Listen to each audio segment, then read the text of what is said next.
Moving forward अब हम iron के एक इम्पॉर्टेंट अलॉय को डिस्कस करते हैं जो है स्टील। स्टील आयरन का एक अलॉय है जो कुछ इम्प्योरिटीज़ के साथ मिलकर बनता है, जिसमें कार्बन की अगर परसेंटेज देखें हम तो कार्बन की परसेंटेज 0.25 से 2.5 तक होती है। और इसी के साथ दूसरी इम्प्योरिटीज़ भी प्रेजेंट होती हैं ट्रेसेस की फॉर्म में, जैसे कि हमने प्रीवियसली भी डिस्कस किया था, जो होती हैं सल्फर, फॉस्फोरस, सिलिकॉन और मैंगनीज। इसी के साथ हमने स्टील को फर्दर भी क्लासीफाई किया किस बेस पर, कार्बन की कंसंट्रेशन की बेस पर। ठीक है, carbon as a impurity act कर रही है और इसकी कंसंट्रेशन वेरी कर सकती है। ठीक है, तो इसी बेस पर हमने स्टील को फर्दर क्लासीफाई कर दिया 3 टाइप्स में: mild steel, medium carbon steel और high carbon steel. Mild steel में अगर हम कार्बन की परसेंटेज देखें तो 0.1 से 0.2% तक कार्बन यहाँ पर मौजूद है।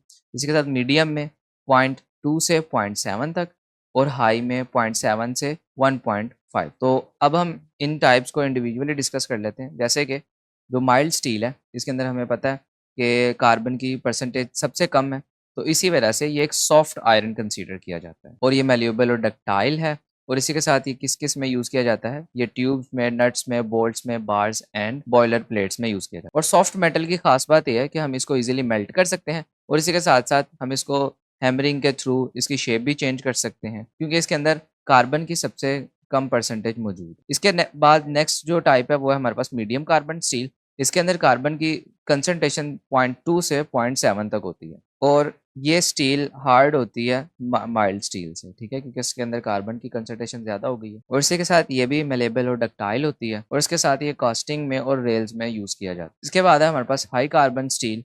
इसके अंदर 0.7 से 1.5 तक कार्बन की परसेंटेज पाई जाती है और ये एक हार्ड स्टील है और ये फोर्स भी हो सकता है। फोर्स का मतलब ये है कि हैमरिंग के थ्रू या जब ये स्टील बहुत गर्म हो तो तब हम इसको प्रेशर लगाकर डिफॉर्म कर सकते हैं। लेकिन इसमें कंडीशन है कि जब परसेंटेज ऑफ कार्बन 1 से कम होगी। ठीक है, क्योंकि हमने डिस्कस किया कि 1.5 तक जाता है, तो अगर 1 से कम होगी तो तभी इसको हम डिफॉर्म कर सकते हैं इसकी शेप को। ठीक है, उसके साथ ये मेलेबल और डक्टाइल भी है और ये हैमर, टैप्स, डाइज और जो हार्ड पार्ट्स होते हैं मशीनरीज के और ऑल सॉर्ट ऑफ इंजन बनाने के लिए यूज़ होता है। ठीक है, यानी कि ये हार्ड कार्बन स्टील है, तो इसी वजह से ये हार्ड चीज़ों को बनाने के लिए यूज़ किया जाता है। इसके बाद अगर हम मैन्युफैक्चर ऑफ स्टील की बात करें तो स्टील को प्रिपेयर करने के लिए 2 मेथड्स हैं हमारे पास, एक ओपन हर्थ प्रोसेस और दूसरा बेसिमर्स प्रोसेस। और इन दोनों प्रोसेस की देखें अपनी कंडीशंस हैं। सबसे पहले जो ओपन हर्थ प्रोसेस है, इसके अंदर हम किसी भी तरह का आयरन यूज़ कर सकते हैं। ठीक है, यानी कि किसी तरह का आयरन यूज़ करेंगे, उसको स्टील में कन्वर्ट कर देंगे। जैसे कि हम कास्ट आयरन भी यूज़ कर सकते हैं, रॉट आयरन भी यूज़ कर सकते हैं,